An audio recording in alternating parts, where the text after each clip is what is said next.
Hey, thanks for joining us this week as we continue looking at things we wish Jesus hadn't said. And as I was looking at the text that I'm going to look at in just a moment, I was reminded of a few years ago when I had the opportunity to speak at a men's conference and sat down with a man over dinner and heard a little bit of his story. And as he began telling me his story, he just led with, I really value this time because I'm able to stop, refresh, and just refocus on what God has done in my life and what He's doing in my life. And that allowed me to dive in a little bit more and come to find out he has a 17-year-old son with severe disabilities and special needs. And even in his wife's pregnancy, they were challenged and approached by the doctors to end the pregnancy early, and they knew that that is not what they wanted to do and that God had given this incredible gift of a child. And as he went on telling his story, he talked a lot about how raising his son has shaped what it means to be a disciple for him. And he talked about this idea of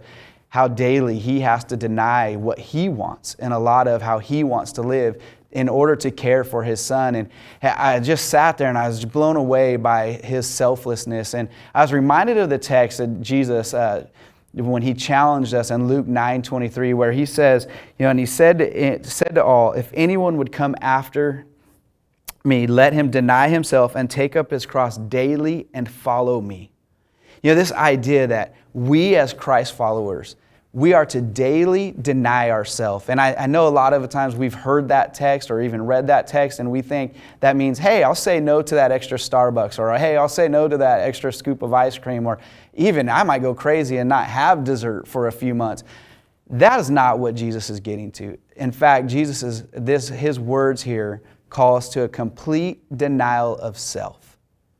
And He's challenging His followers to wake up every day and to completely deny their desires in order to surrender to Him, to completely deny the things that they dream for in order to dream larger kingdom dreams.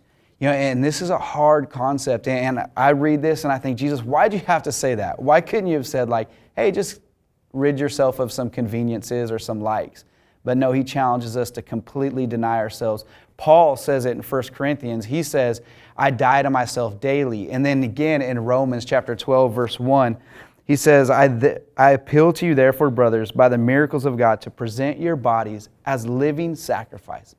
So Scripture clearly calls us day in and day out to live as a sacrifice, to deny ourselves to Jesus. And so I challenge you this week to wake up and completely deny yourself before Jesus and live for His purposes and for His kingdom. Hope that gives you something to think through for the rest of the week, and hope to see you on Sunday.